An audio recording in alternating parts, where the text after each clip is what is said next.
Guidance intuitive que j'intitule La fin du combat. Je vous invite à vous laisser inspirer par les images et les mots de ces cartes, tout en vous rappelant que vous pouvez interpréter ce jeu d'une façon différente à la mienne. Pour commencer, j'ai pigé la carte du pouvoir à l'envers et la carte de la femme et ses pensées. C'est une carte tirée de mon horoscope de Béline. Soit ici qu'on me parle de vous, qui éprouvez un sentiment d'impuissance ou qui est en perte de maîtrise intérieure, de contrôle de soi face à une situation ou face à une personne là, qui est représentée par la carte de la femme. On peut aussi voir que cette situation vous épuise. Rappelez-vous que vous pouvez adapter ce tirage en fonction de votre réalité personnelle. Donc ici, avec la carte du pouvoir à l'envers, on peut parler de colère très forte, de rage, une perte de contrôle, contrôle de soi, sentiment d'impuissance qui peut aussi être vécu avec une femme. On parle de lutte, on parle d'énergie de compétition, on vit un combat à l'intérieur de soi qui pourrait impacter votre réalité intérieure et extérieure. On vous invite ici à entendre, écouter, accueillir les émotions de colère, de peine. Peut-être qu'on pourrait avoir besoin d'aller courir pour extérioriser la charge émotionnelle et pour éviter que la situation dégénère et que l'on pose un geste qui soit regrettable. J'ai la carte maintenant de l'ombre à l'endroit. Si on prend le temps de regarder la carte, on parle ici de l'effet miroir ou la face cachée d'une situation ou d'une personne. On parle de l'ombre de soi, on parle du côté mal aimé de soi. Donc ici, on voit vraiment les deux facettes, l'ombre et la lumière en soi. La carte de l'ombre peut nous ramener à des situations lointaines vécues au passé. On parle d'émotion, de sensibilité, d'imagination fertile. On parle de l'énergie de la mère, de la vie conjugale au foyer. On voit ici avec cette carte de l'ombre qu'il est difficile de voir la réalité telle qu'elle est. Il manque de clarté. On rencontre nos peurs. On fait face à ce qu'on a évité jusqu'à maintenant. Peut-être ici qu'on avait plutôt tendance à fuir la réalité, à la déformer aussi. Et avec la carte de la justice, bien, on voit ici qu'on va clarifier les situations. Cette carte représente, la carte de la justice représente les conflits, les disputes rencontrées. On parle aussi de malentendus à régler sur le plan amoureux. La carte de la justice représente la recherche de vérité, de besoin d'honnêteté, de loyauté. J'ai la carte de la tentation et de la fleur.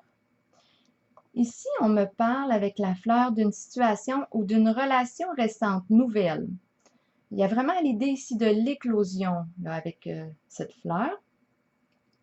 Et avec la tentation, on parle de passion, de plaisir, de désir sexuel intense.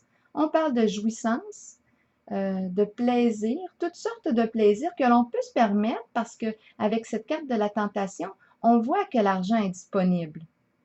On voit qu'on a beaucoup de plaisir et on voit que l'aspect charnel est très présent.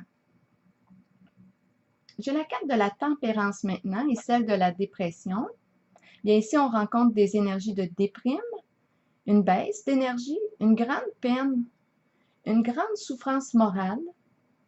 La carte de la communication est à l'endroit, donc ça signifie qu'on en parle, on en discute ensemble de ce qui nous crée des soucis, de ce qui provoque tant de peine à l'intérieur de soi.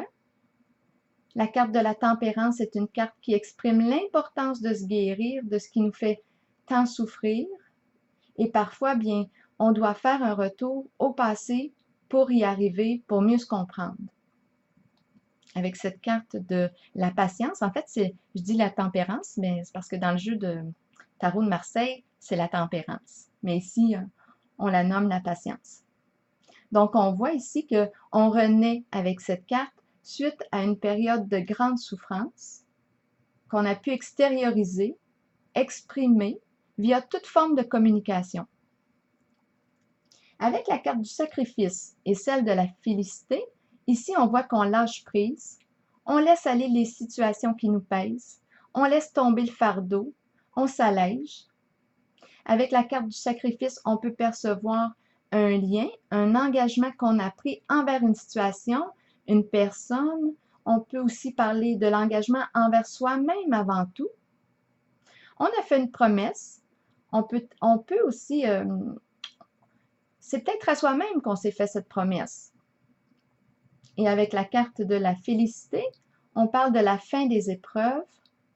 On s'en réjouit parce qu'on a réussi à passer au travers. J'ai pigé une carte de mon oracle de l'âme intuitive et c'est la carte de la puissance. Je vais vous la lire.